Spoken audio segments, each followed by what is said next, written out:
Awesome. Well, thanks for joining us today, Dr. Posey-Maddox, and thanks everybody who's watching with us today. This is the first installment of a series that we're calling Going from Not Racist to Anti-Racist, because we're hearing a lot of questions about, okay, I've learned a lot about the way we've got to this point in this country and in our community. What do I do now? I'm not a racist person. What does that mean? And I think that's a really great question to start asking yourself. So through this series, we're going to try to figure out how to, as a civically engaged person, really tackle these issues and start to be anti-racist activists and allies and co-conspirators and all the things that we've talk about in our community. So today we have the awesome Dr. Lynn Posey-Maddox, and I'm going to let herself introduce herself in a few minutes. Again, my name is Ruben Sanone, and I'm going to just pull up our slides to kind of be a guide for us today so that we can work through her presentation that she put together for us, which we're really lucky to have. Again, this is going from not racist to anti-racist, and this installment is for the love of our kids, focusing on, we know that there are impacts of institutionalized and everyday racism that are affecting the outcomes and ability to thrive of our youth, and how are we addressing that through education and through our public spaces. So like I said, we have Dr. Lynn Posey-Maddox, Associate Professor of Education and Policy Studies at UW-Madison, teaching about race, doing great research about race and class and families, a Sun Prairie resident, working with school districts. But I'm going to pass it over to you to kind of talk about your own story and how you ended up in this space and in Sun Prairie.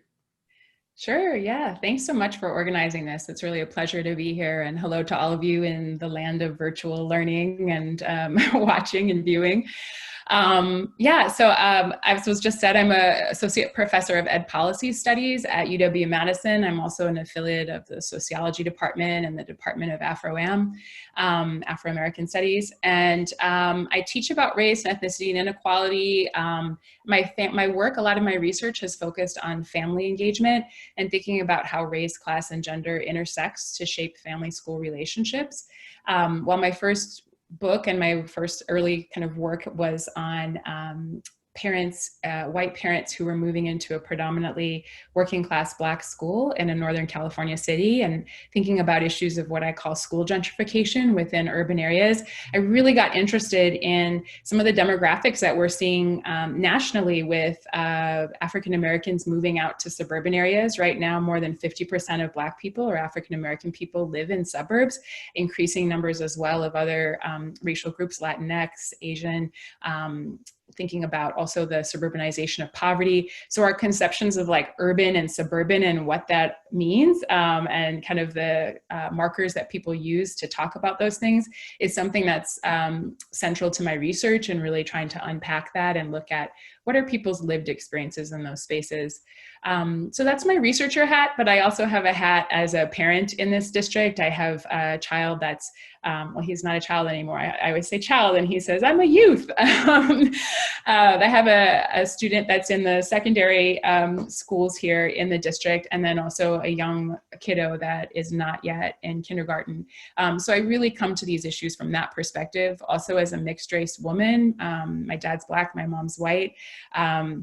My two sons are Black. I think about these issues from a place of parent as well, and wanting the best education, not only for my beautiful, wonderful, amazing kiddos, but also for all kids within the district, and particularly as I focus on Black education, thinking about Black students within Sun Prairie and within broader Dane County and the state as a whole. And I'm also a former 4th and 5th grade teacher, and I teach a lot of people who are thinking about education or wanting to be teachers. So I wanted to just preface with that, saying that although I think there's lots of areas where there's more work to be done and change that needs to be made, I also want to recognize that there are a lot of people in Sun Prairie, and I've worked closely with the school district, led professional development workshops for teachers, worked with parent groups, both locally and then across the country. And there are a lot of people putting in a lot of time and effort to addressing these issues and wanting to acknowledge that and say, and the work still continues. And we see that right now with the pandemic and so many of these inequities that are really being exacerbated. So that's my my hat right there. And I'm also a Sun Prairie resident as well, and just have that hat as a neighborhood resident and person who just is in this space a lot, increasingly with the pandemic. So. Yeah. So you were a former teacher. That's why it explains how you're so patient with all of this. Yeah, I taught fourth and fifth grade, and I really love elementary school is close to my heart, but really love working with youth and have the privilege to be able to work with teachers and schools and educators in the work that I do now. So, yeah. So we're so lucky to have you right here in Sun Prairie to be able to lead us through this stuff. And that's really what today's going to be about, is helping us educate ourselves on what anti-racism really means, how it plays into that education space. And so I'm going to have Dr. Maddox really pull us through this. I'm going to be popping in with some observations that I've had through conversations with people in many communities, or questions that I've had. We got to prepare a little bit, but I think I'm going to be learning a lot through this as well. And so Dr. Maddox is going to set us up with what takeaways we want from this presentation. So what are our goals in this conversation, and then kind of start diving into how to live anti-racism and be an advocate in our community. Yeah, definitely. And before I start too, I want to say I've thought a lot about this. This is my day job. I write about this. I think about it. Just by the nature of my family being Black, we have no choice but to think about these issues on a daily basis. Even when we just start going to the post office or anything, people, we're made aware of our racial positioning within a predominantly white space. But I also know that I'm still learning as well. And so what I offer here are things that I've learned from my research and from that of others, but also, that we're all learners approaching this conversation. So 3 key takeaways that I wanted to kind of focus on today to start this conversation. I want to posit that racism and racial inequality can thrive in increasingly diverse schools and communities. And I'll talk in a minute about definitions, but to really disentangle diversity from equity. They're used and lumped together, but they are not the same thing. You can have diversity and have a ton of anti-Black racism. And so I really want to disentangle that and help us be a little bit more precise in our terms and think about what that means. Secondly, I'm going to argue that in the quest for inclusive and equitable communities, opportunity hoarding and advantage are just as important to address as disadvantage. And I'll break down what I mean by opportunity hoarding in a little bit and talk about how that relates to education in particular, but that they're 2 sides of the same coin. So it's important to focus on those who are being least served by particular policies or practices, but from a more systemic and institutional level, it's also important to be thinking about who's benefiting, who's doing really well, and what might be the policies and practices that benefit some over others. And then lastly, all kids learn about race, racism, and belonging, not just from what we say, but from what we do and what we don't do.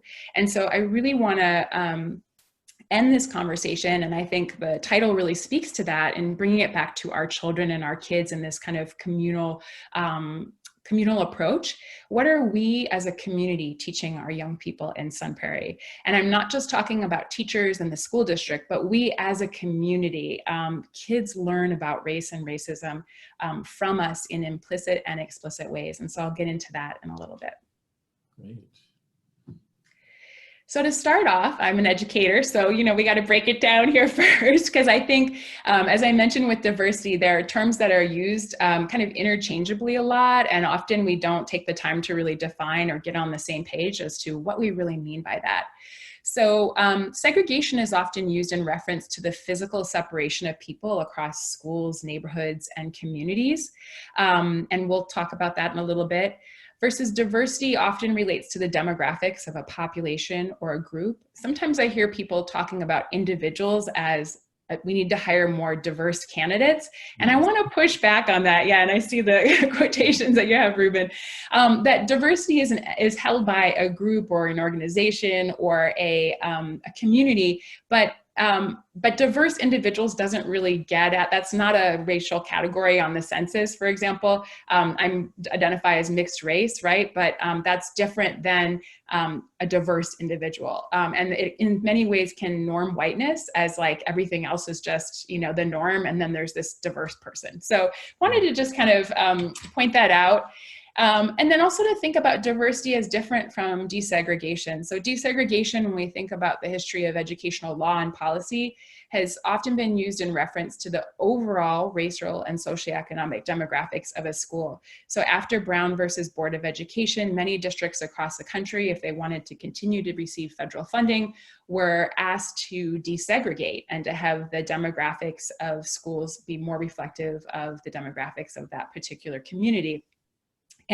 But again, that's overall, and it's important to note, and there's been lots of scholarship, particularly in the area of tracking, that segregation and inequality can exist within desegregated schools and organizations. So you can have a school that has, in the aggregate, equal numbers of different racial or ethnic groups, but when you look at who's in the AP or honors classes, when you look at who's having access to all of the high status clubs and things that will look good on their college applications, when you look at who's segregated, even physically by space in different areas of school, you can see distinct patterns of segregation that exist within organizations and institutions such as schools.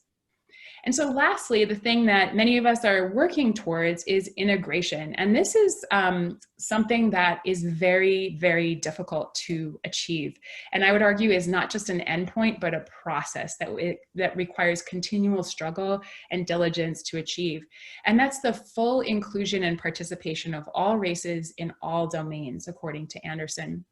Or Prudence Carter, in a video about diversity and educational change, talks about integration as cultural and organizational change, that it's not just moving bodies or moving kids, but about really changing the norms, the culture, the practices of organizations and institutions to allow for that full inclusion and participation.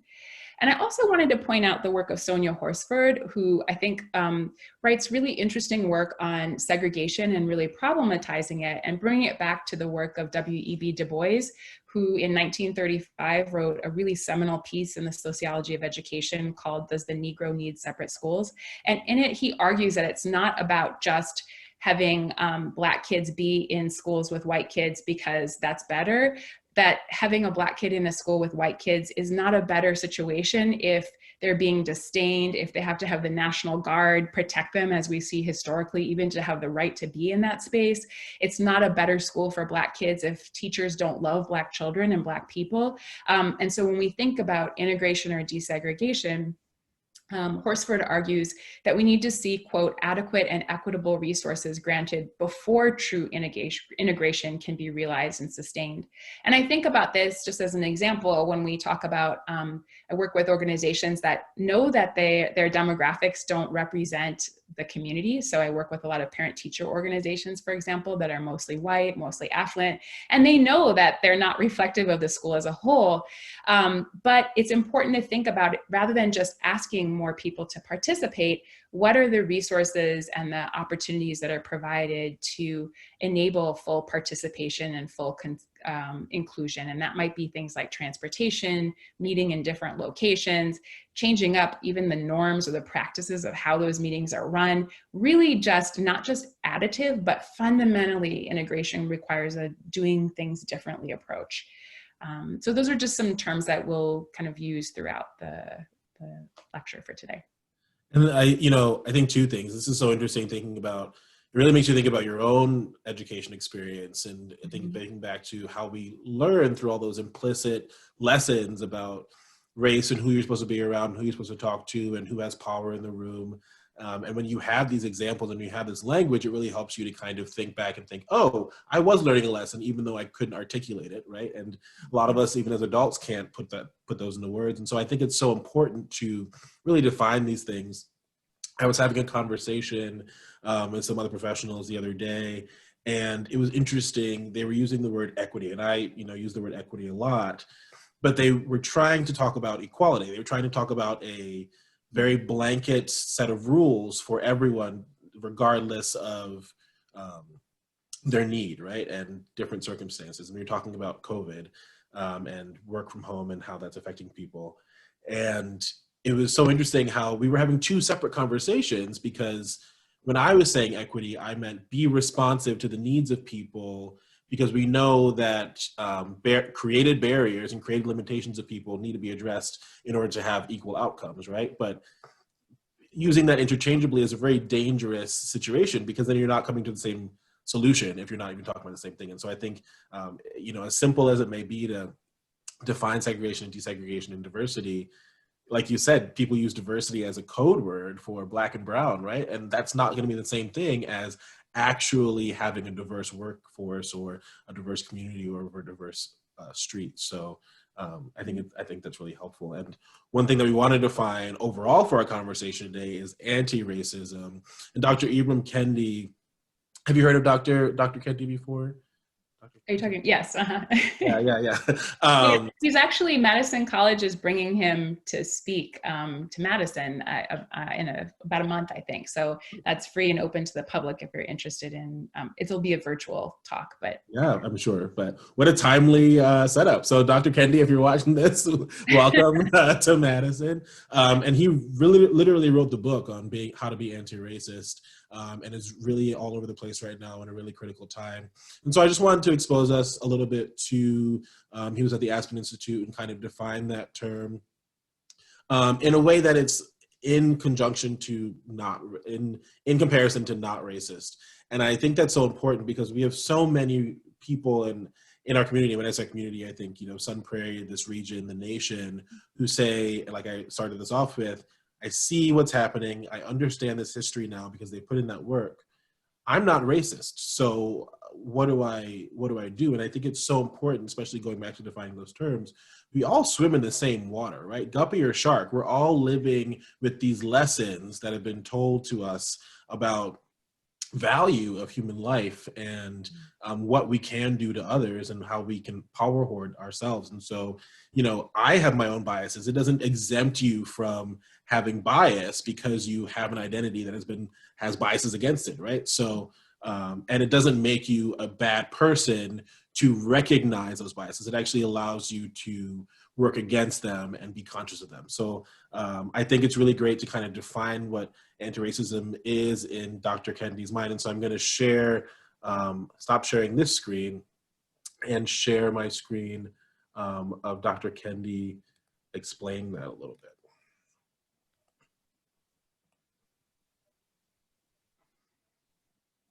Let's start there. Explain the concept of being an anti-racist. So I think first and foremost, we've been led to believe that the sort of contrast is between racist and not racist. I'm sure you've heard someone say, "I'm not racist." Anybody heard that? And so when someone says to me, "I'm not racist," I typically respond, "Well, what is a not racist? Like, what does it mean to be not racist as opposed to racist?" And typically people have never actually thought about that question. And it's also the case that typically people cannot even define racist. And typically the concept of not racism is really an act of denial. And so if the contrast from racist is not racist, does that make sense? It is anti-racist. And so really, when we sort of understand the contrast, and I'm speaking really about the contrast because it's hard to understand what it means to be anti-racist without understanding what it means to be racist. But, anti-racist ideas suggest that the racial groups are equals. Racist ideas suggest that certain racial groups are superior or inferior, better or worse than others. Racist policies yield racial inequity. Anti-racist policies yield racial equity.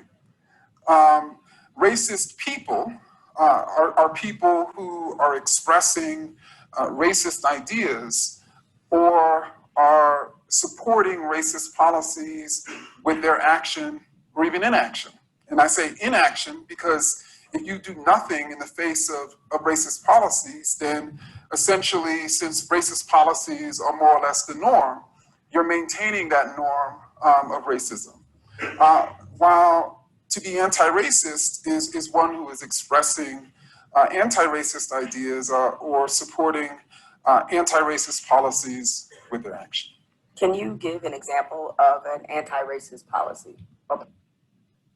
And so I stop it right there because that's kind of what our conversation is about today. How do we live that anti-racism? And I think, I'd love to get your reflections on that little clip, because it's not this hard and fast rule about what anti-racism is, right? This is so nebulous sometimes, it feels like, that you really have to be in reality and say, okay, I can see what racism looks like. How do I do the opposite of that, right? It's not like this is always the way to live, this hard and fast rule. But I also think it's interesting when he says people have a hard time even defining what racist is, because I think it's a word that we see all the time, we hear all the time. We think we understand it, but we are so uncomfortable talking about it that we get so little education on what it is.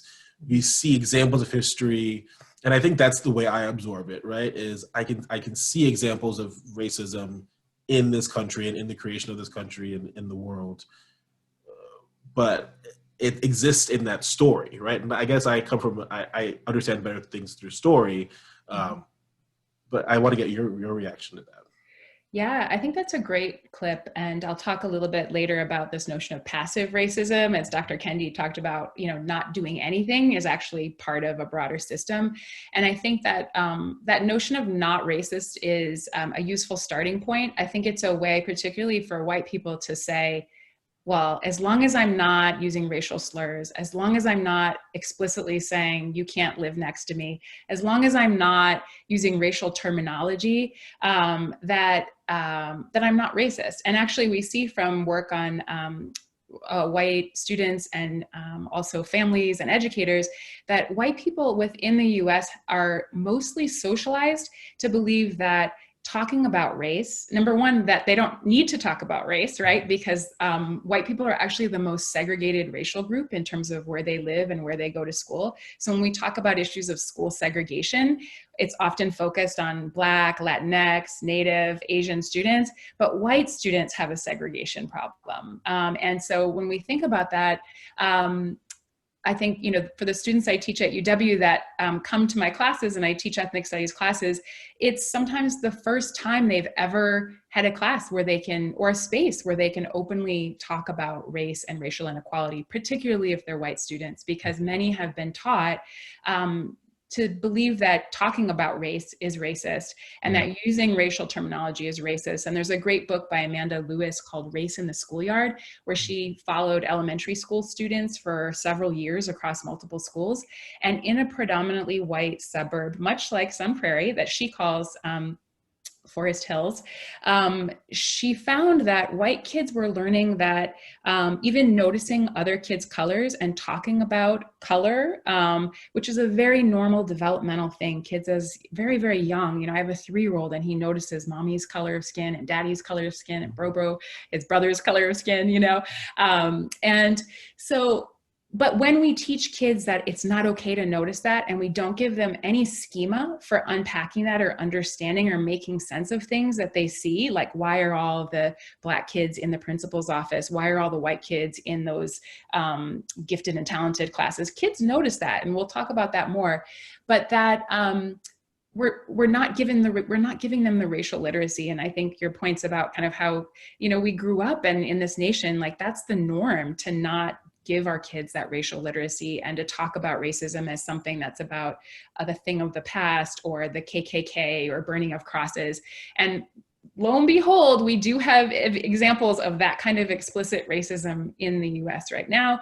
But I think this question of not racist, moving from that to anti-racist, really then puts an onus of responsibility to do something and to actively, that if you are just, that there's no default. Either you're actively working towards anti-racism or else you're contributing to a system of advantage if you are white in this country and are a part of that broader system. So I'll talk more about it. But yeah, I think it's a great lead into some of the things that we'll discuss.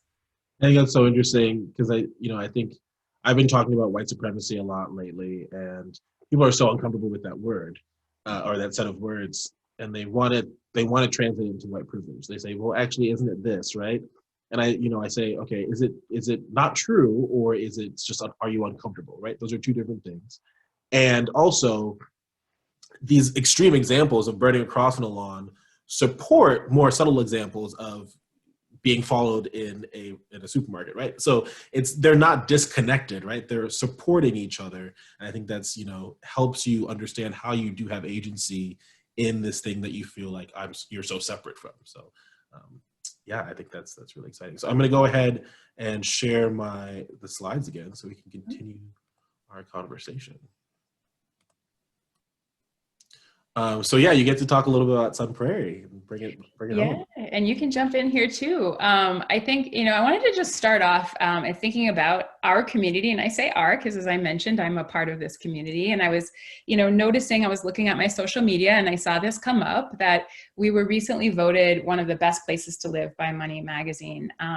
And when I think about best, I think about that word and want to unpack that a little bit. When you asked earlier kind of what led me to Madison, I grew up on the East Coast and the Midwest, but I spent 10 years before moving here in California, and a lot of my family's there.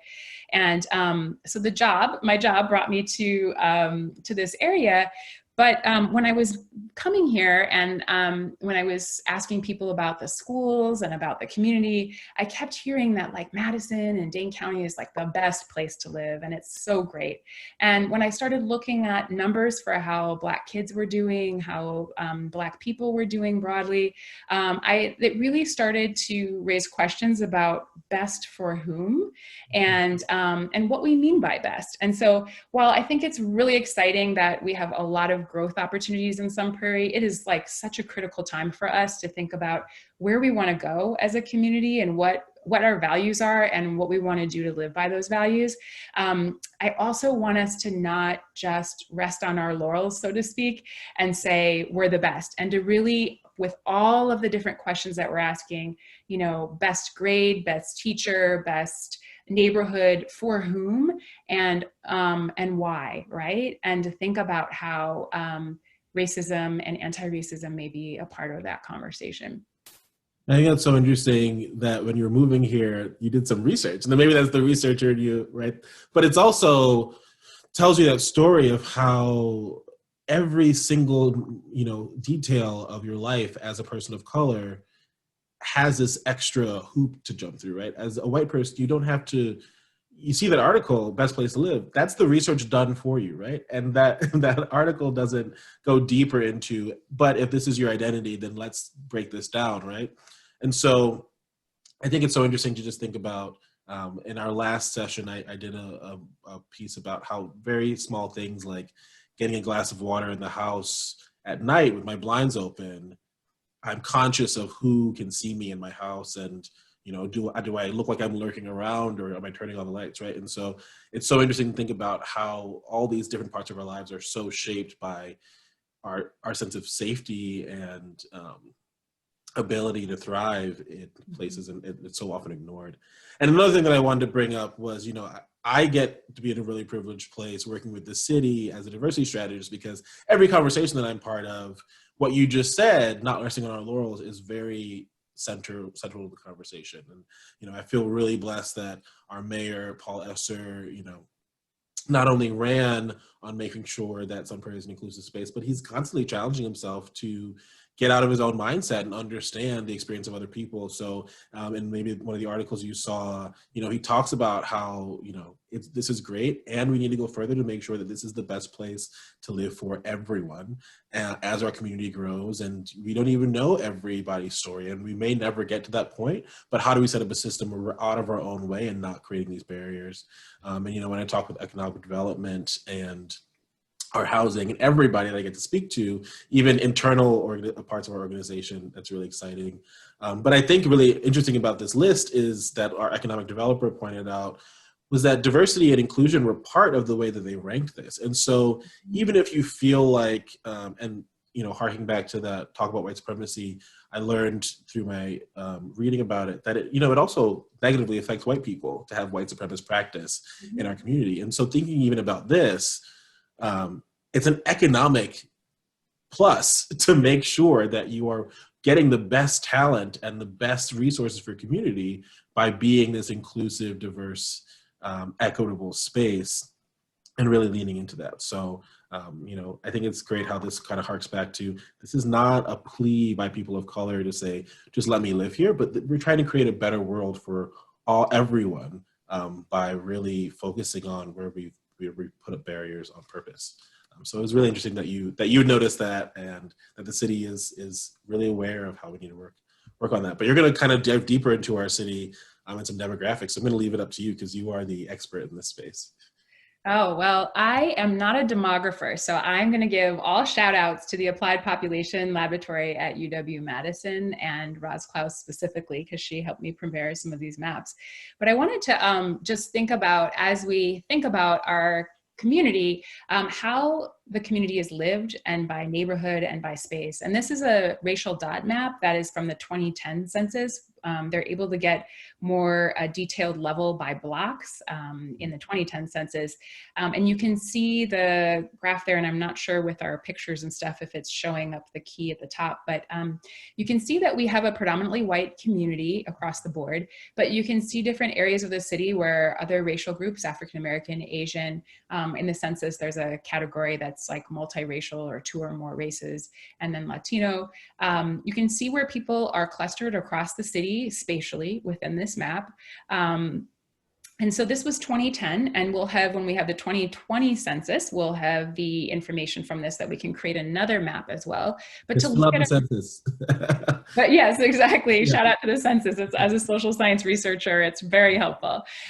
So this is one map to give you, and I'm going to give you a series of maps because as we are making decisions in our community about secondary school district boundaries, as we're thinking about where to locate particular housing and what type of housing to locate, when we're thinking about businesses and development, I think it's really important to look at these maps and to think spatially about how our decision making affects people's everyday lived experience and access to resources, especially in a place like Sun Prairie where we don't have very many transportation options for people who don't have cars. What are the different resources and availabilities nearby, and where are people living and what's their daily experience? So if we go to the next map. Yeah, before we move on, I just wanted to make sure sure. that anybody who can't see the key, the green dots are white, blue dots are African American, Asian is the red dots, I believe, and other multiracial is purple, and then Latino is orange. And it's interesting you bring up transportation because we're working on, or we just finished our agreement with Madison, who gives us funding for our bus line that we have. And there is a very strong focus on how are you making this an inclusive space that does speak to different cultures and backgrounds. Yeah, absolutely. That's a key piece. So this one is from more recent data. So for the American Community Survey, they have data from 2014 to 2018 that we've included here. And this is the percentage white of the population of that tract. These are tracts that are a little bit bigger entities than the dots. But you'll see, for example, in the northern part of this map and also the eastern part of this map, you have communities that are 83% or more white residents. And you have, and the dotted line, I should note, on all of these maps are the city of Sun Prairie boundaries. So some of this map does include outlying areas from Sun Prairie. But within Sun Prairie, you see that although we do see as a whole increasing racial and ethnic diversity within our community, you can have neighborhoods, and we do have neighborhoods where white kids, for example, when we're focused on our children, white kids live in neighborhoods that are 83% or more white, meaning that who they play with, who they interact with at local parks, who they go over to, whose house they go over to for play dates, that white people in Sun Prairie could ostensibly, especially if neighborhood schools are zoned such that they're only pulling from those catchment areas, they could live and learn and interact with almost all white kids within their everyday lives. And so when we think about valuing diversity and saying, oh, Sun Prairie is increasingly diverse, it's really important to think about how that is lived on a day-to-day basis and who is traversing different boundaries and interacting with different racial and ethnic groups, and who has the ability to basically live and learn and relate and interact with people of their similar race and socioeconomic status. And when I think about this in relation to whiteness, it's important because as we talk about a system of advantage, this relates to resources and opportunities as well, and historical systems of advantage. So this is the one for percentage white. And the power of network is so interesting too, because those kids are going to have a very white network, and the privileges that they have, they can share with that network. And so it creates this kind of circular outcome that we can see happening in real time. Yeah, absolutely. And to also think about the experiences of Black and Latinx and Asian people within those neighborhoods that are 83% or more white, where, you know, their bodies are marked in a particular way as outsider or not majority. And so to think about their lived experience as well, if they're one of the only people of their racial or ethnic group, or very few within that space, and what that lived experience might be like within there. This is the percentage Asian population. So you'll see to the west, the number is up 10% is the darker number there over on the western part. Again, this is only of this entire census tract, 10% are Asian American. So these are all predominantly white census tracts, but these maps show us where different racial groups within Sun Prairie are located. If we go to the next one, Latino Hispanic, again, to just look at the areas that are within the dotted lines, the area kind of to the bottom right-hand corner is outside of some prairie lines, but to notice where 10 to 16% of the Latino Hispanic population, that neighborhood and that census tract between Main Street and Bristol has between 10 and 16% Hispanic Latino. So again, predominantly white, but higher numbers of Latino Hispanic students and families and residents within that area.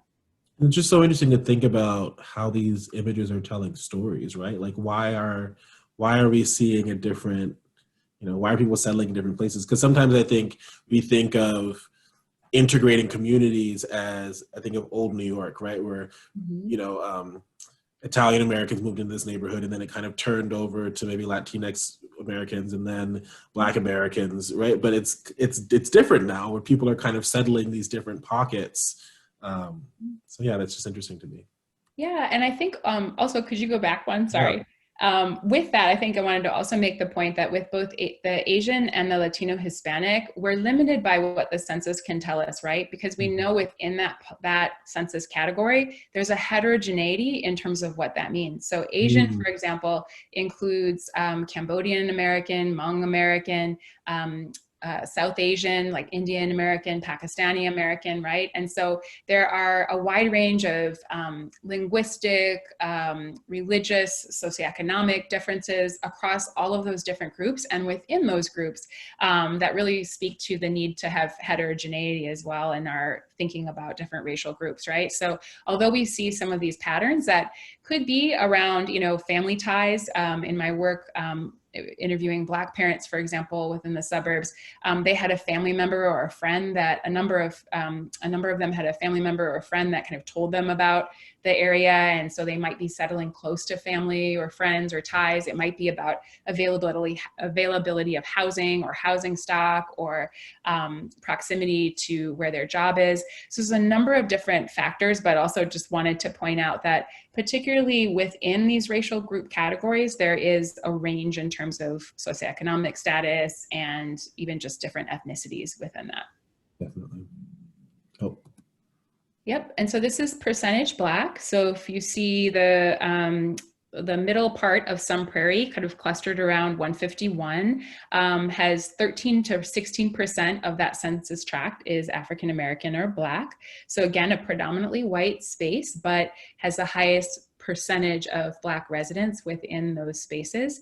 And then, as I mentioned in the racial dot map in the beginning, we see African American residents, if you remember, they were clustered kind of all over the city, but these are the areas where they are the highest percentages spatially.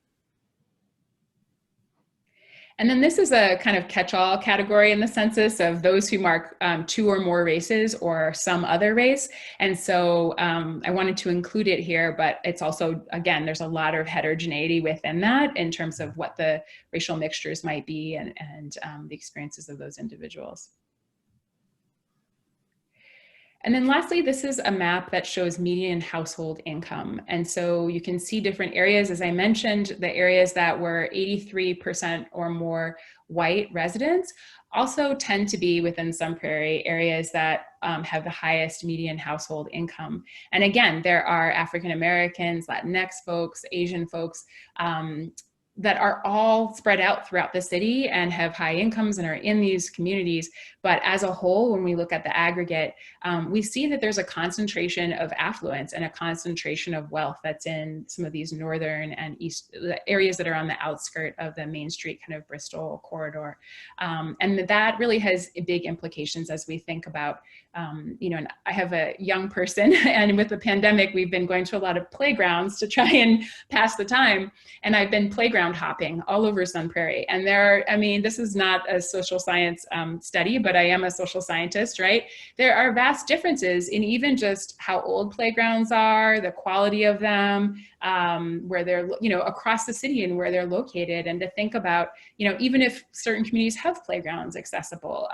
And so it's a small minor point, but to think about how resources are available within these communities and who has access to them. If people don't have access to cars, for example, they're not going to get in the car and drive their kid to access some of the facilities or things that are in these other spaces. Yeah, it's interesting thinking about how are we actively investing in communities where we're seeing these disparities. And so I think right now Parks and Rec is reinvesting in the Vandenberg Park, for example, because we know that that's been overlooked for a long time. And that's a predominantly Black community. It has a history of that, being a Black community. And so I think that's interesting how we're trying, but it takes time, and, it takes awareness like this to really see it spelled out for you. And it's also interesting for me as somebody who's relatively new. I've been working for the city of Sun Prairie for a year, but my vision of Sun Prairie is so concentrated to that downtown, that light green area, because that's where City Hall is, and that's where a lot of our events are. And it's also speaking about diversity, equity, inclusion. That's a lot of where marginalized communities are living, and so and low-income communities. And so even thinking about what people think Sun Prairie is going to be so different depending on if you're in the West Side versus if you're in this downtown triangle versus if you're, it's interesting to me to think we're living in these different worlds in a town that's, I think, 35,000 right now, where we have these different understandings of what our own community is. And that seems detrimental.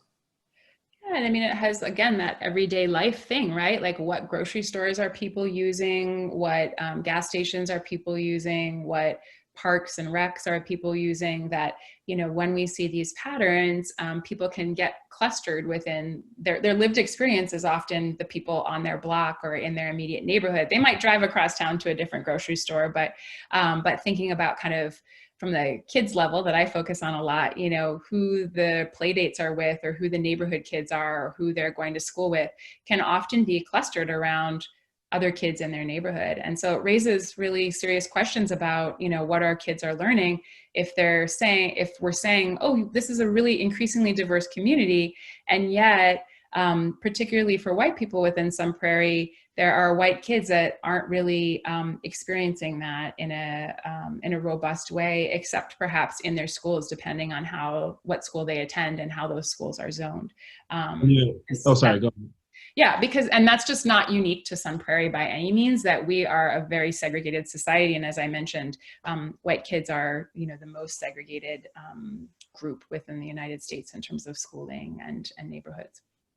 And with my focus trying to get people to use their civic power to make this impact, it's so interesting how if you have a different interpretation of what your community needs because you're living in this very different place, can you truly have a voice for it that reflects the needs of your community? And so I think that's important as we think civically.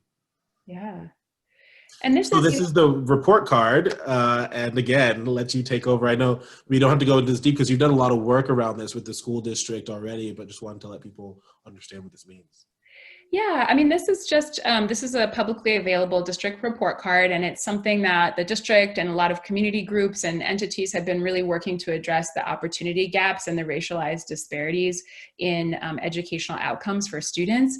But it speaks back to that point about best for whom, right? And as a parent of 2 Black children, I think about the fact that when we think about percentage, just over 10% of Black kids scored proficient in 2018, 2019 in English language arts, and just over 9% scored proficient in math. And those are alarming statistics. And these are not to point them out and to say, well, it's something that individual Black children or that Black children in general are or aren't doing, or that they're not trying hard enough. And it's also not to just point the blame on teachers and say it's all about the teachers or it's all about the schools. Schools and teachers have a role, and we know things about implicit bias. We know things about culturally responsive pedagogy. We know things about the need for a more racially diverse workforce, and the district is really working in a lot of those different areas to address those things. But we see these persistent disparities that are impacting our community, and that we need to continue to treat it as not just a Black problem or a Black issue, but an us issue, a community issue that we all are responsible for. And when I mean that, I don't mean like, let's go save those Black kids or families, right? Like, not from that kind of paternalistic way in any way, but really thinking about, again, best for whom and under what circumstances. And I wanted to go to the next slide to kind of situate this within the broader state, right? So this is not, again, unique to just some prairie. Although we have work to do, we see also it's just a hard state to be in. It's in fact ranked the worst state in the nation for Black children based on extreme racial disparities and indicators in Black children's well-being. It was ranked 41st for African-American Wisconsin's children and 10th for white Wisconsin children based on multiple indicators of well-being.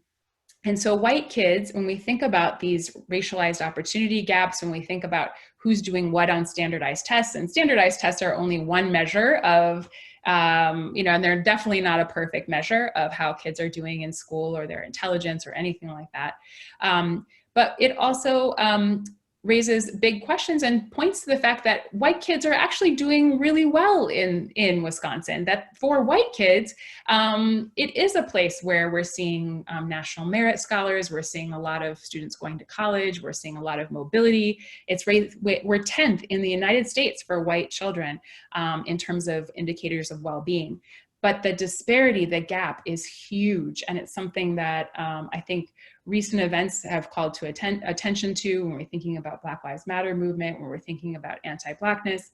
And so as we think about patterns of segregation and racial inequality and anti-Black racism, it's helpful to think about our history as a state and a region and a nation, and that these patterns of segregation aren't just about individual choices or cultural beliefs or practices. There's a robust body of literature that shows that Latinx, Native, Asian, Black parents have strong support of their kids' education and want them to succeed, and that Black kids, for example, have very high aspirations. When we look at the research, the educational research, that they have high aspirations, but when it comes to the institutional policies or the practices or the other structural conditions that are impacting their lives, we're seeing these disparate outcomes. And so we need to kind of situate it within histories, systems, and also institutions.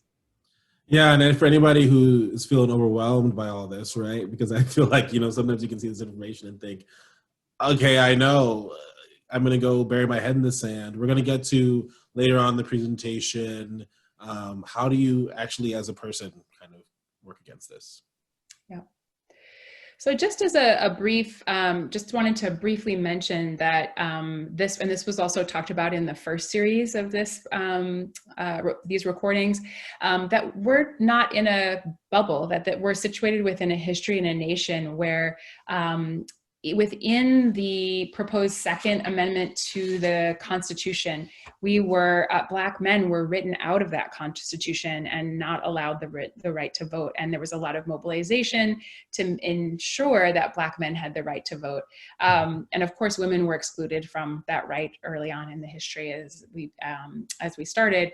But also Lone Tree talks about, and it looks like the quote's not there, but we can include it somewhere else, but also the history of the Ho-Chunk people, and that we are when we talk about maps and land, it's important to also think about, we are on land that was taken from the Ho-Chunk, and with that taking away also was, a forced removal, continued forced removal, where Ho-Chunk would come back to this area and then be forcibly removed.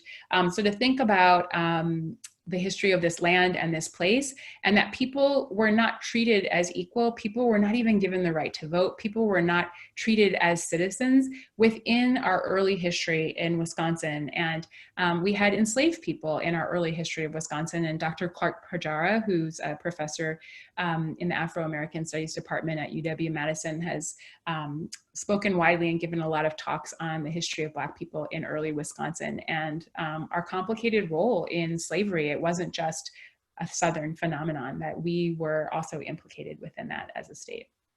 Yeah, and it's so interesting to think, I think a lot of times we frame it as a Black and white issue, and there's so much power in that solidarity, understanding that Native and Asian American and Latinx and all these different groups have been very purposely divide and conquer to get to these ends, right? And so, I find a lot of strength in learning these things and saying, wow, I can recognize my own story in the story of people that I don't get exposed to on a regular basis.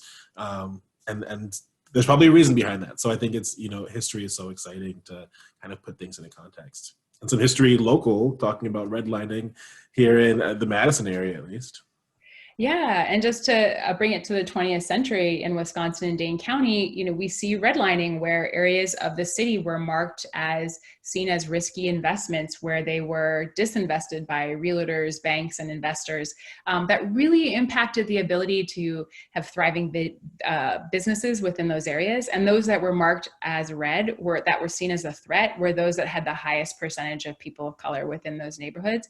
And so you can think about, not just at that time, but the cumulative advantage and disadvantage that comes out of things like redlining, right? So the areas that were mostly white, that were green, marked as green and good investments, were easily able to get bank loans, were able to have equity in their homes and their land that they could then pass on to their kids and their generations. People who were living within redlined communities weren't able to amass that same generational wealth through home equity and home ownership or thriving businesses within their communities. And that has implications not only for their lives within that history, but also their children and their children's children as well. So that history is not something that's in large places like Detroit or Chicago when we hear about redlining and how terrible it was, or restrictive covenants, or blockbusting of realtors, playing on white people's fears and having them move out of neighborhoods because there was the assumption that Black people were moving in, right? Those histories are not something in large cities, but right here within Dane County that really shape our neighborhoods and our relationship to land. And they're barely history. I mean, this is my grandparents, right? This is not that long ago. And it's also interesting to think, I know there's a lot of confusion around this and nothing's quite clear, but, learning about how places were sundown towns right around here. And, I learned that the other day and I was like, that's so odd that, people that are still alive today experience a place that was that, and I'm experiencing it in such a different way, but that reality is not gone, right? So that impact lives on. Absolutely. My father just turned 93 and he has many, many stories of, the Jim Crow South and also living in Chicago and the ways in which he experienced, many of the things that we're talking about right here were a part of his lived experience. So it's not and I'm getting there in age. I've got some more gray hairs, but this is within my lifetime. I tell my students it's not something that's just a way distant part of our past. And so, when we think about that early history, often when kids are learning about the history of segregation and civil rights in the US, many of us learned that, okay, Brown versus Board of Education came in 1954 and it ruled that separate was not equal. And suddenly we had that, and then the 1964 Civil Rights Act that ruled that you can no longer discriminate in employment and in business loans and things like that. And then we had the Fair Housing Act in 1968 that really made it illegal to discriminate in housing and push back against things like racial covenants that said, no Black people can move here, or sundown towns, right? So that explicit racism of the past that was inscribed in law and supported actually by our federal government. The fact that we have many of our suburbs today are changing, but places that were historically white suburban neighborhoods were subsidized by the federal government, that they actually gave home loans and supported and created communities that were all white and that excluded Black people and other people of color, and that this was supported by the federal government. And not only were they subsidizing white flight from cities, but they were also destroying really vibrant Black neighborhoods within central cities. So I lived in Oakland for many years, and there's in West Oakland, there used to be a very vibrant arts community and music community, and the federal government built a major freeway that cuts right through that community. You can think about what it did to property values. You can think about what it did to community cohesion when you had freeways being constructed in particular places. And so when we hear today things like people saying, well, those particular racial groups just don't value property, or they're not painting their things, or they're not fixing them up, to really think about what is the legacy of these policies and practices that actually discriminated in whose neighborhoods were seen as worthy of fixing up or getting home loans or equity to replace things. So Eduardo Bonilla Silva, who's a sociologist, talks about after this post-civil rights era, that explicit racism of the past has been replaced by more covert racism and an emphasis on the naturalness of segregated schools and housing. So today and I hear this a lot because much of my research focuses on school choice, and particularly white middle and upper middle class parents' school choices for their children. And what I hear when I ask them about the type of school they want to live in, or the neighborhood they want to live in, or why they chose what they chose, they talk about it as just personal choices, or just wanting to be by quote unquote like-minded families. That came up in my research a lot. But when you look at who the like-minded families are that they're talking about, they're almost all white and upper middle class families like themselves. That has huge consequences then for not only the education that their children are receiving, but also thinking about the landscape of public schooling. White parents are more likely to choose white neighborhoods and white schools, even when there's research that shows that even when white parents are presented with, when they do experimental design, Black schools that have higher test scores even, they'll choose the white school because whiteness is equated in the US historically and contemporarily with goodness. And there's a thing called kind of symbolic capital that whiteness gives to schools, that the whiter it is, the higher the assumption that it's going to be a better school. And in my research, even though the school I looked at for my first book was seen as a school of choice for Black families and had done really well to close achievement gaps and was really serving Black families within that district. It was, as white parents talked about, they did drive-by impressions of the school and saw mostly Black kids on the playground and just never even looked at the test scores or went into the school or even visited it, because they assumed that because it was Black, it was going to be not so good or low poverty or all these other assumptions. So we see this more covert racism playing out within things like neighborhood schooling, right? Where although there's nothing inscribed in law that says no kids of color can go to this particular school, because so many schools and because of the history of our legislature and the court decisions that have made it very difficult to use race as one factor amongst many in student assignment. Most kids in many areas are in systems of school choice districts, or in places like Sun Prairie, go to their neighborhood schools generally. And those neighborhood schools, if we think about those maps, depending on how they're zoned, can mean that it's rather than de jure segregation, meaning inscribed in law, it's de facto segregation, that just by the nature of where people are living, it will be a segregated community. And we also see this, lastly, the covert racism in terms of an avoidance of racial terminology. So in my work, parents rarely say, I don't want my kids to go to school with Black kids. But what they will say is, well, those urban kids that are in that school, right? And when I'm doing a little bit more digging and asking more questions, it's very clear that they're talking about Black or Latinx students within that school, but that urban becomes a euphemism for talking about particular populations, or those bused kids, or those, there's lots of different ways that people can use euphemisms rather than explicitly using racialized terms. And so we're seeing this shift that then can play out and shape the racial landscape.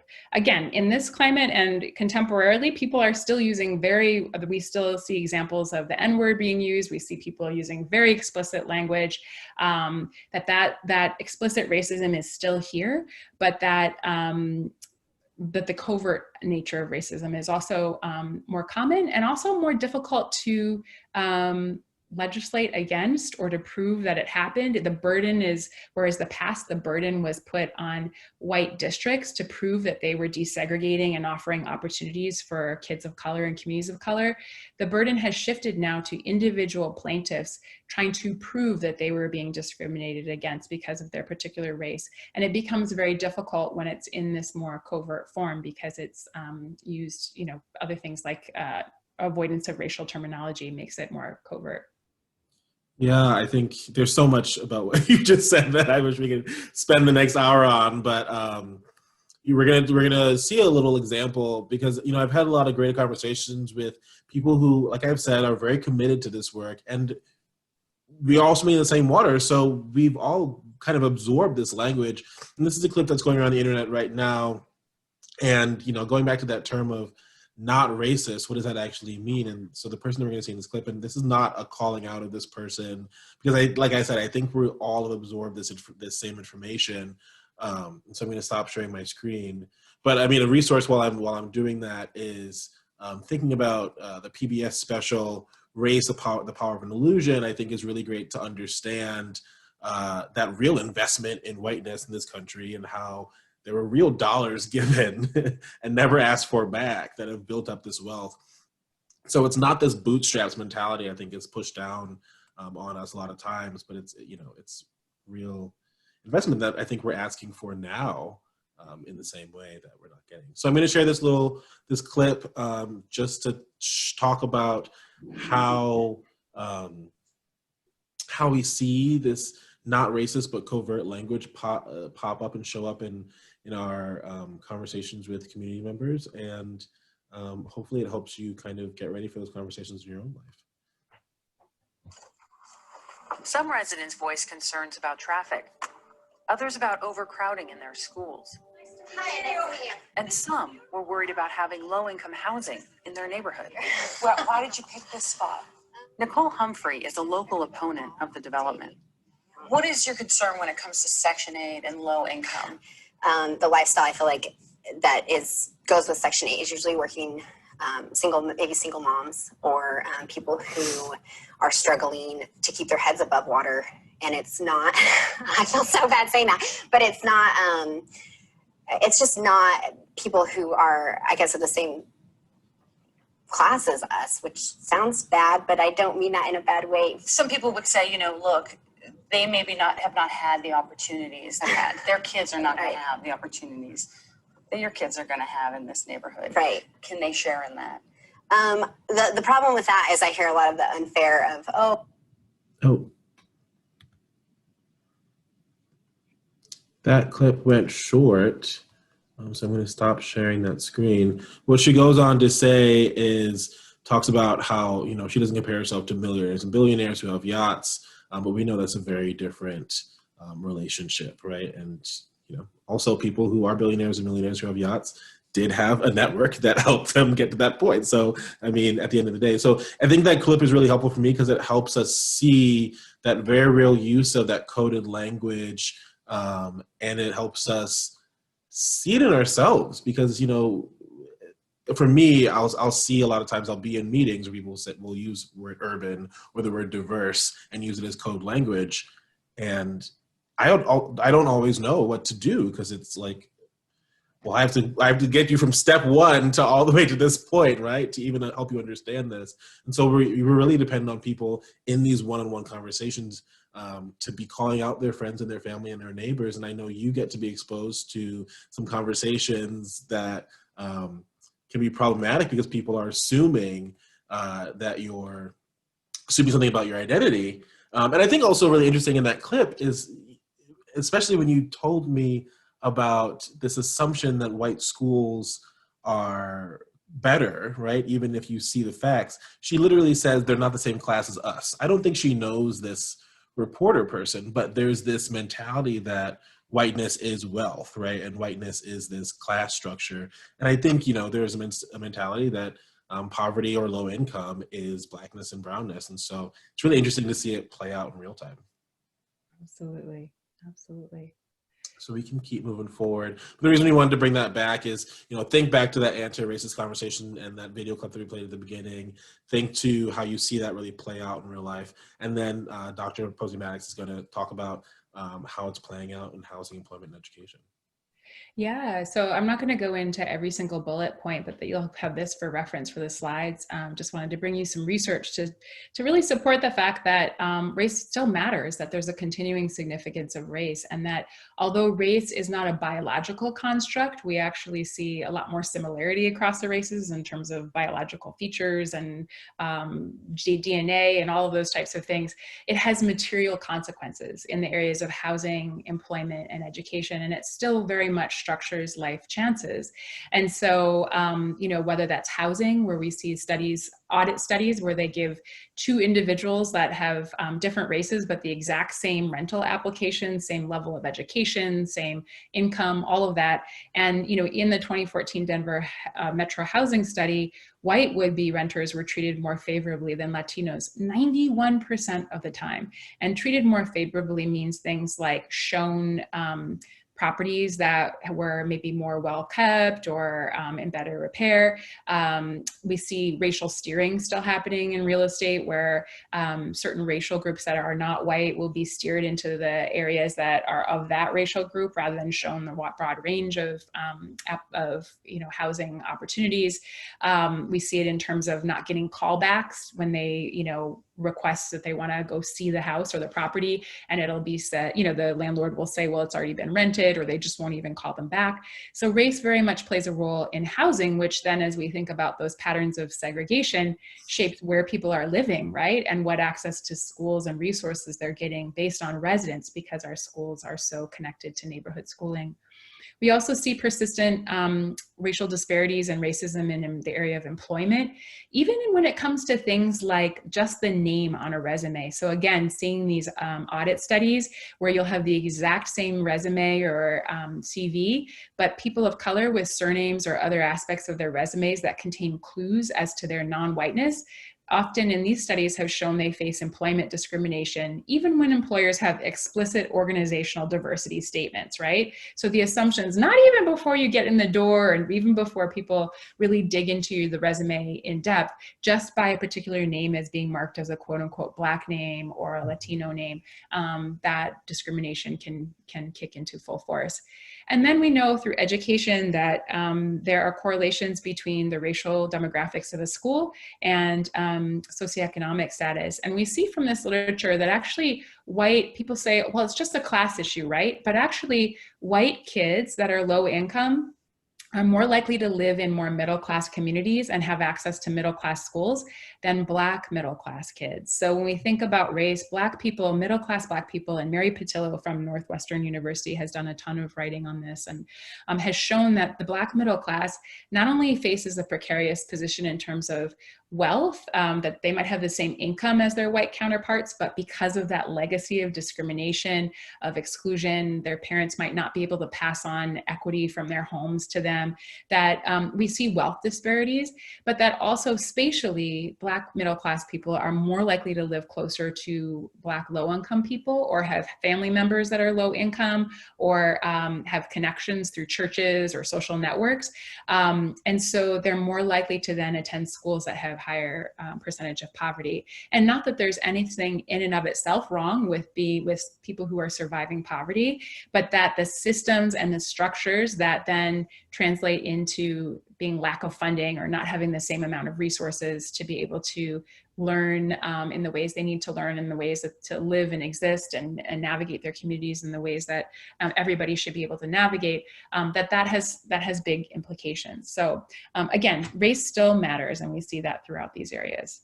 And it's so interesting thinking about that employment one, because I think a lot of times, maybe this is just the benefit of the doubt, people aren't purposely saying, oh, that sounds like a Black name, let's take them out of the running, but they make excuses in their minds, or they use these internalized systems. And so, I've seen a lot of the businesses, including the city, will take names off of things. And so I think that's, finding these ways to, you might not be at a point where you can actively be anti-racist yet, because you have a lot more to learn and a lot more skills to gain. And I think this is a skill set really that we need to appreciate, that this is, tools that we're learning, but bake systems that allow you to get out of that space where you are judge, jury, and executioner, because you understand that you have internalized these things in yourself. So just want to point that out, that there are ways to get to accept that you're not ready yet and still set up a system to react to that. Yeah, absolutely. And I think that leads nicely into this slide, which is defining racism. And we have the Kendi clip from earlier that I think gives a really great introduction to that. It's important to define racism as distinct from prejudice, right? So prejudice is just like, as Beverly Tatum argues, it's in the air we breathe. Like, we have preconceived opinions and judgments that's usually based on limited information, right? Especially if someone has grown up in an area where they're only living or learning with people that are of a similar race or socioeconomic status, that, there are prejudgments based on limited information. And so that is distinct then from racism, which is a system of advantage where people can act on those prejudices, and those prejudices are then protected and inscribed or supported by law. And so I think this notion of employment is a good example where someone may have an implicit bias or prejudge an applicant just based on a surname, right? And not even necessarily know that they're doing it, but we see things around like, well, they just don't seem like a good fit for the organization, or I'm not quite sure that they're really personable, right? And we know from research that that notion of fit and personable and kind of those subjective things are often racialized and gendered in particular ways as well. But then, does that person have systems and structures that then act on that? Are they a part of a mostly white organization where other people within that organization also have that implicit bias or prejudice and also believe that that should be, that we shouldn't hire that candidate, right? So it's a system of advantage based on race that involves cultural messages and institutional policies and practices, as well as the beliefs and actions of individuals.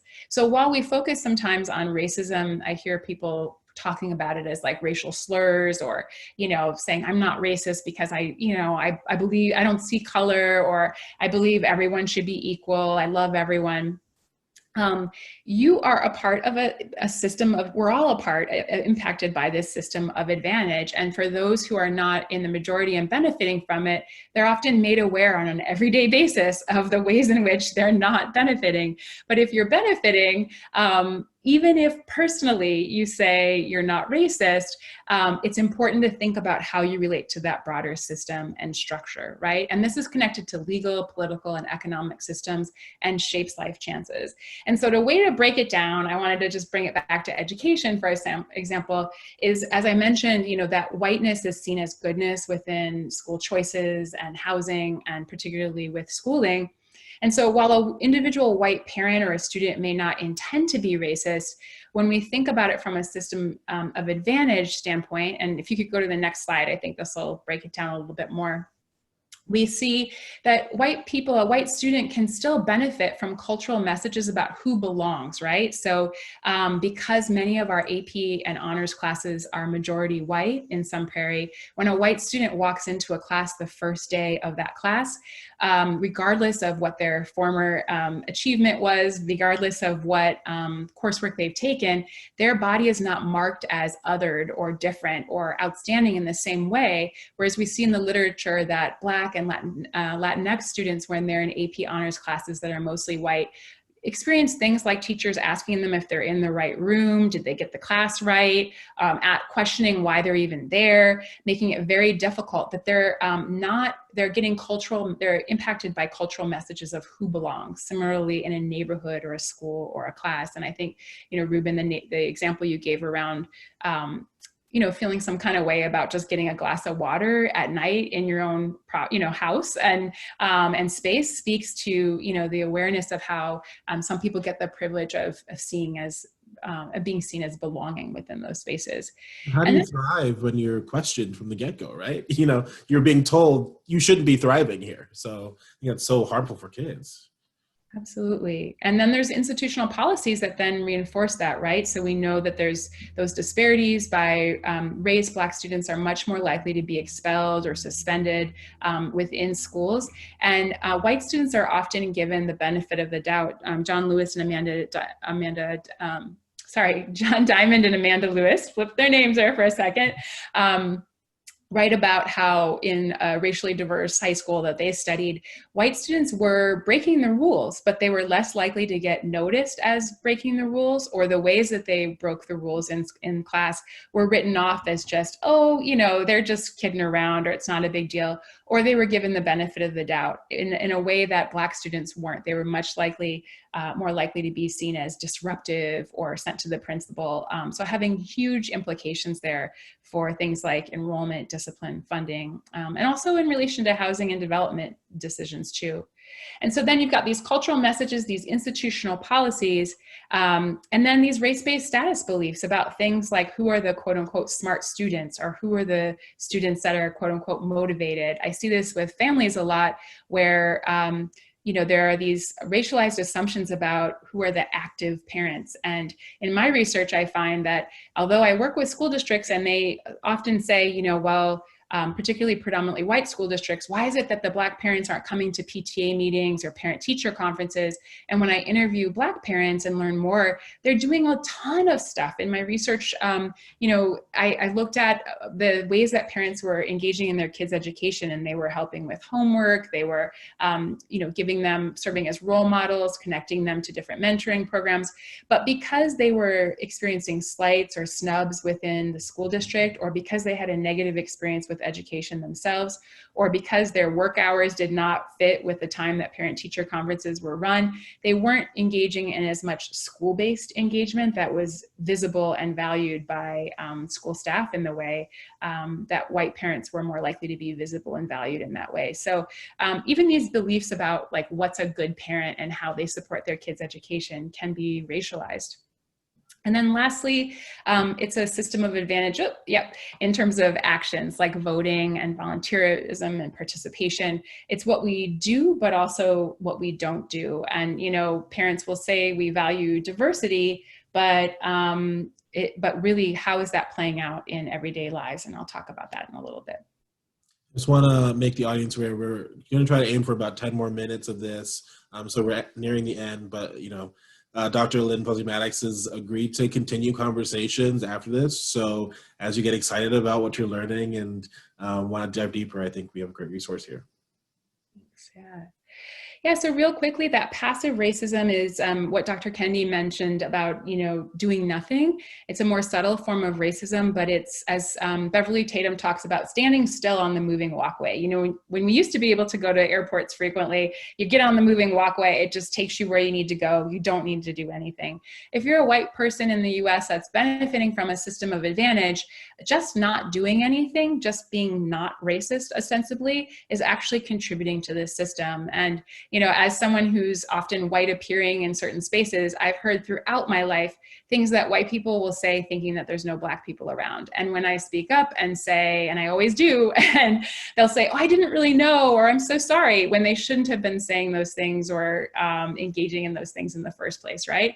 And so it puts an incredible burden on the people who are most impacted by these microaggressive acts or racism, to have to keep speaking up and to have to keep disrupting things, and to have to keep pushing back. And racism is not just a people of color problem, right? It's about standing up and pushing back. And it means moving against that moving walkway. The way that everything is moving is just like, if we just are continuing on with the status quo, we're not going to be doing anything to disrupt these centuries of histories of oppression and discrimination and inequity that we are trying to undo in our country.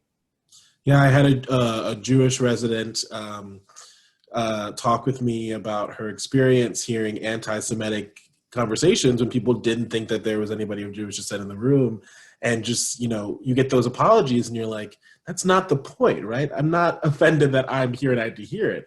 I'm scared because you're doing this when you think I'm not around, right? And so, it's not about making me feel comfortable. It's about changing the world through your actions and what you're saying, right?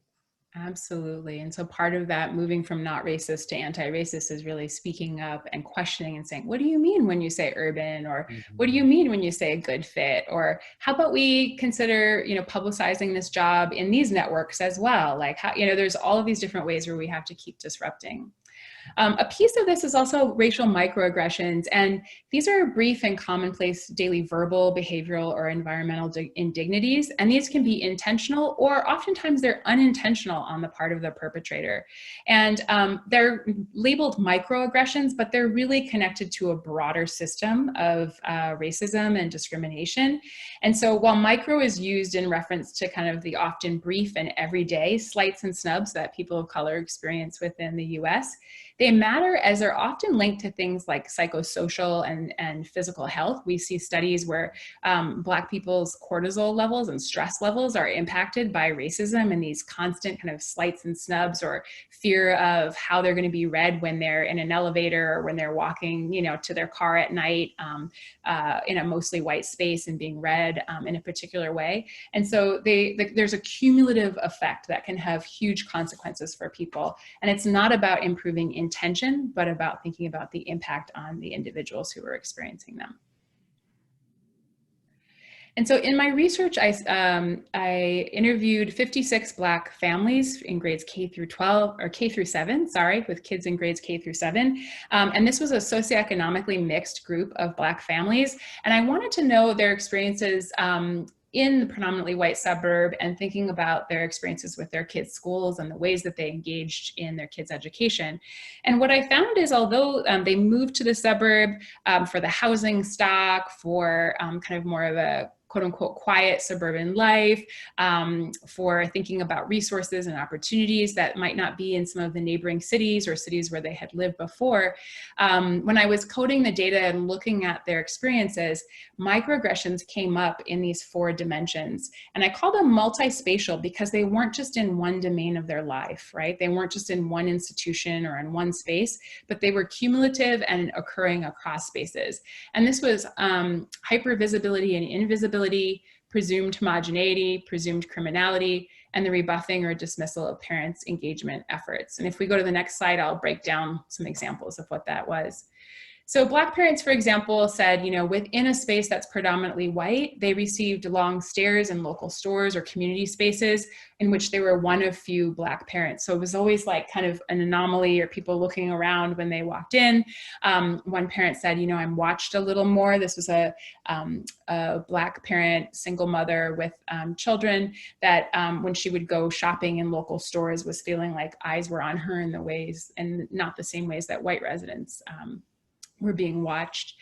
Also, this feeling of both, while they were feeling hypervisible, they were also, their participation in experiences, they described instances of being rendered invisible. So this was a father who had children in the district and also worked within the suburb and was talking about in relations with coworkers that people wouldn't communicate directly with you. They wouldn't give you eye contact. They almost tried to avoid you in conversations, talk around to or talk indirectly to you. So at the same time being hypervisible, parents shared experiences like this and also also in PTO meetings, for example, one father said, he would try to share his input on things that were important to him, and he would be rebuffed and told it wasn't on the agenda, or his perspectives would be rendered invisible or ignored, and they would just kind of keep it moving within that space. And then also there was this notion of presumed homogeneity. So this parents expressed frustration that because they were Black, there was an assumption that they were from Chicago or low income or from large urban areas. And this was, there were parents in my study that had lived in the suburb for, multiple generations or grew up here, right? And so this assumption that all Black people are the same. And this Black mother who also worked in the community talked about how she was often asked to be on diversity committees or do kind of diversity and inclusion work, and asked to kind of speak for not only all Black people, but like kids of color more broadly, and was really pointing out that, she can't speak, she doesn't know what other people have gone through, and that there's a need to recognize a diversity of perspectives and experiences, and that there's not one person that's a spokesperson. And then lastly, this notion of presumed criminality, where parents, both Black mothers and fathers, talked about racialized discipline policies and practices that their kids were experiencing, and Black fathers in particular talking about being surveilled within local stores. One dad said, they're keeping an eye on me when I'm in a grocery store. He had a wife who was white, and he described the very different ways in which they were in the grocery store and experienced treatment by staff. This also came up, and it wasn't just by income, it was across income as well. So one of the fathers in my study that had the highest income and the highest levels of education, had a professional job, shared a story where, commonly when he would go to the grocery store, there would be white women who had their purses in the grocery store cart. And when he was pushing his cart by, they would immediately kind of shift and grab their purse or grab their cart out of the way. And so to think about what that does, again, it's these everyday slights, snubs, feelings of, being unwanted or standing out within a space when you're just trying to do things like go to the grocery store or pick up things in a local business, or this came up in local gas stations as well, where white patrons were served before them. So, again, not just in one domain like schools, but across, and you can think about the cumulative nature of that on people's lived experience within this space. And how much the kids are learning. Absolutely, absolutely. And so we talk about, and often in educational research, particularly in the realm that I'm most familiar with, we talk a lot about data-driven instruction and focusing on the kids who are not having the same educational outcomes as those who are highest performing, and really looking at low-income kids and kids of color who may have disparate outcomes. But there's another side to the coin. I think it's really important to focus on why it is that white kids are doing really well in a place like Wisconsin, and why white kids are doing really well in some prairie. Of course, there are individual variations, and race, gender, socioeconomic status, family history, all of those things. White people are not a homogenous group either, right? But as a whole, when we think about advantage and that system of advantage, this concept of opportunity hoarding, I think, is really important and a really key part of moving from not racist to anti-racist. And this is behavior that reserves for one children the best possible educational opportunities. As Lewis and Diamond draw from Walters here, they talk about that the flip side is that it excludes others from those same opportunities. And so while all parents want the best for their kids, and especially in the pandemic, I am like scrambling to try and figure out like, how is this gonna work? My kiddos are in the other room right now as we're recording this. It's hard being a parent, and it's hard, and every kid and every parent wants the best for their kids. But when parents do things like lobby to get their kid in the quote unquote best class with the best teachers, or get them in extracurricular programs and that increase exclusivity, or certain tracks where they try to break the rules or bend the rules or make a phone call and use their social networks to try to work the system in their favor, that has implications for the whole system. And it really then has an individual solution to what I argue is more of a collective problem. And so this could also be, and I've looked at this in my research, where parents will fundraise for just their kids' class, for example, or particular programs that advantage their child within an already advantaged school community or district. And so again, when you were making this point, Ruben, about like kids are watching and learning, I wanted to bring that home because I think what's at stake is that our kids are watching and learning. And, you know, in my household, we can't help but have conversations about anti-Blackness, about racism. My older kid is seeing in the news lots of experiences of kids who look like, not kids, but adults that look like him and his family members who are being shot or killed or experiencing tragedies. And I have no choice when I wake up in the morning to have to talk about race and racism with my kids because they are experiencing it.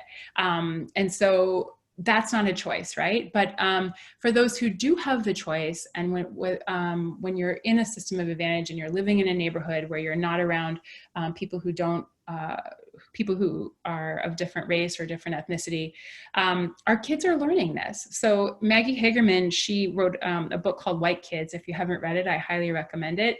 And it took place in a Midwestern area, very much like this. She interviewed middle and upper middle class white parents and kids that were mostly in high school. And she found that these kids really spoke passionately about topics like the racial wealth gap and discrimination, but they also observed how authority figures such as teachers and police officers treated kids of color differently. So they were noticing these disparities, and they formed interracial friendships on occasion. They were doing projects in school that were social justice oriented, and they were put in integrated schools. And she studies also parents who are in more segregated, mostly white communities as well. But in this more integrated setting, there were parents who were quote unquote progressive and wanting diversity and valuing it. But she writes that, quote, still, even some of those parents' actions reproduce the very forms of inequality they told me they intellectually rejected. She goes on to say that even as parents promoted to their kids the value of equality, they modeled how to use privilege to get what you want. White kids absorb this too. They expected to be able to move easily through the world and develop strategies for making it so. And so she goes on to argue that if we want to really raise children who reject racial inequality, simply explaining that fairness and social justice are important values don't do the trick.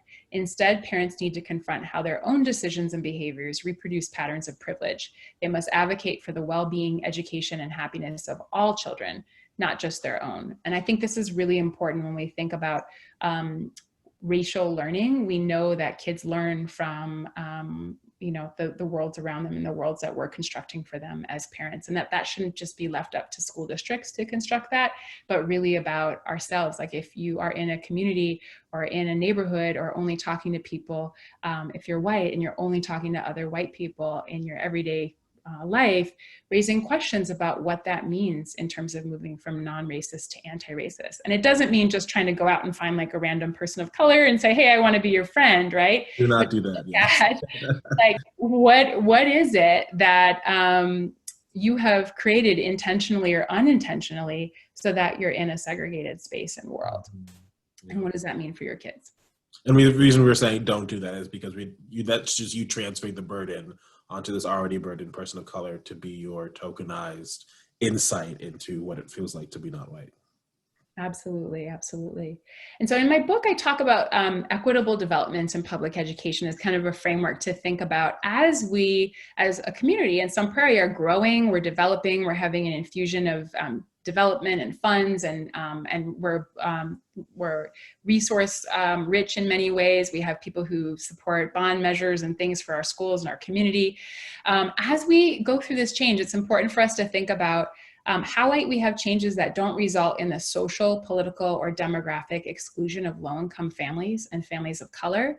And to have full inclusion, if we go back to that definition of inclusion, it really means full access and full participation, right? So that low-income families and families of color would have access to schools that receive an infusion of resources, that they could influence or shape the direction of school change through decision-making in participation and decision-making forums, and then benefiting, right? And so to really think about what is it that we have to do in our policies and practices to make that possible, and not just bringing people to the table, but actually reconstructing what the table is fundamentally, like how we can't just engage in business as usual, quote unquote, in order to increase participation. Yeah.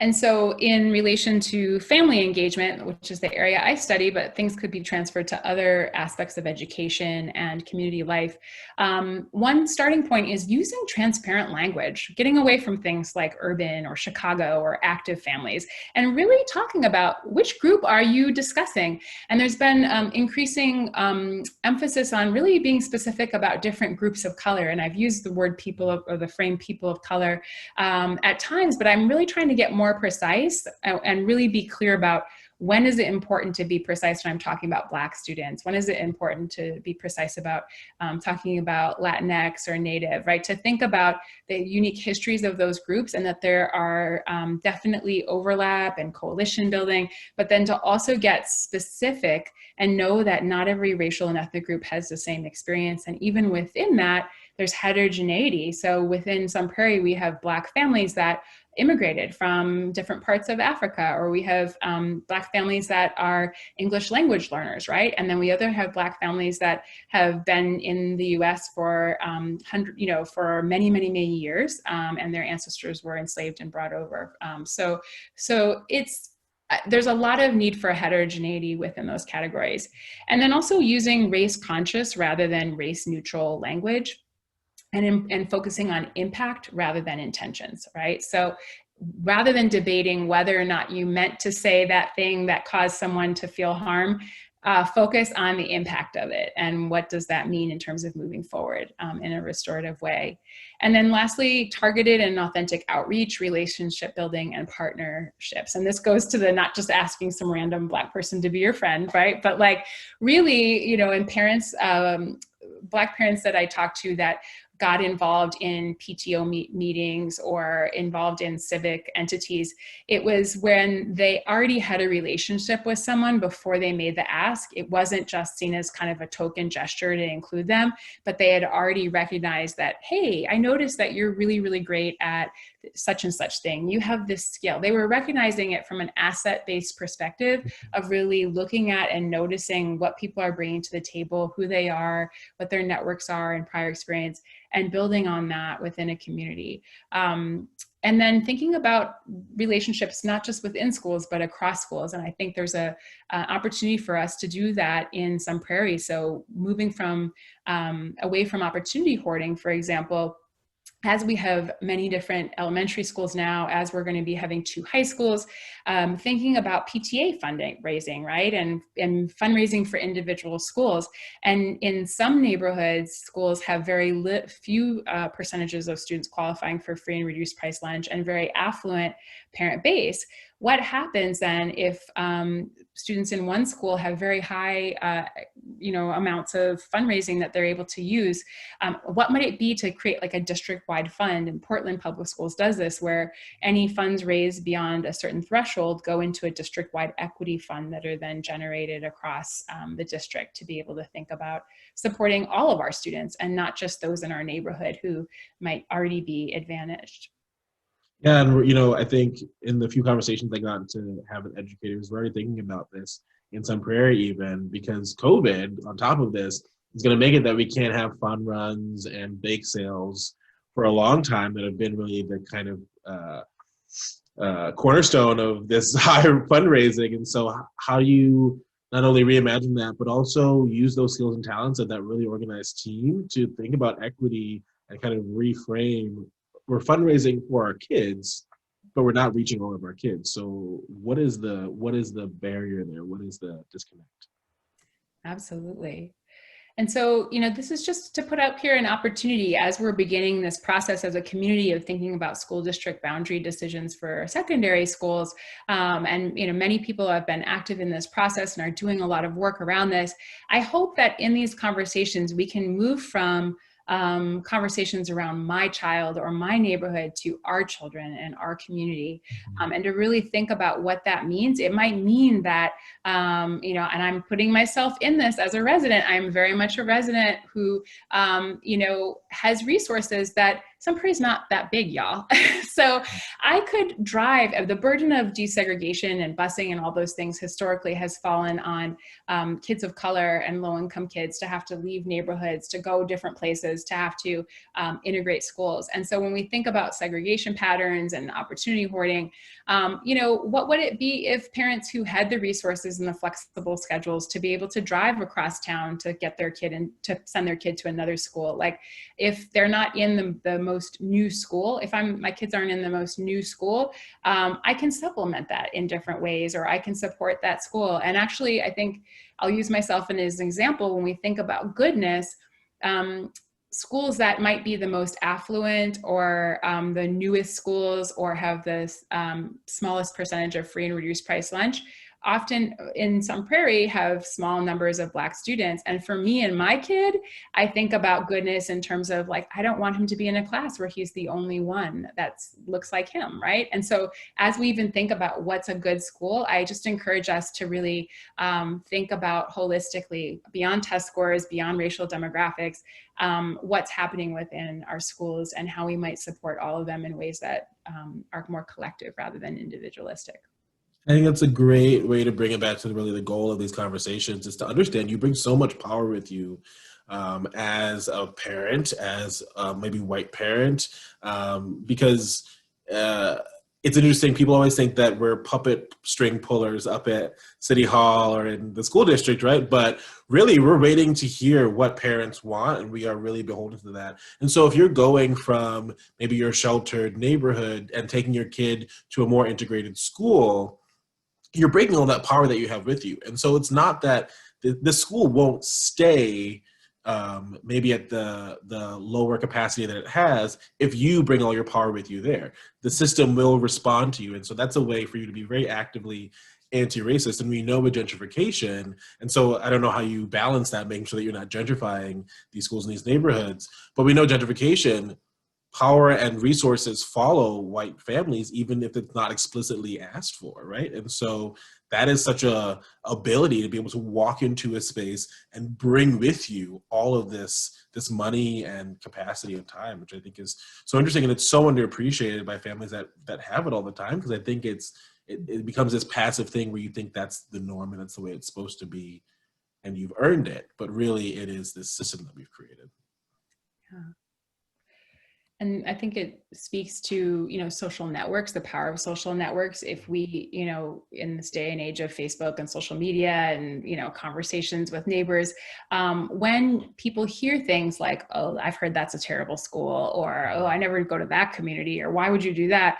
To just raise questions about like, why? Tell me more. Like, what are the things that you're using, the criteria that you're using to make that, or how do you know for sure, right? And just even pushing back on those questions, I think is one point of disruption to be able to kind of imagine something different. So I wanted to just close it out with posing some questions for us as we move forward and think about our future as a community.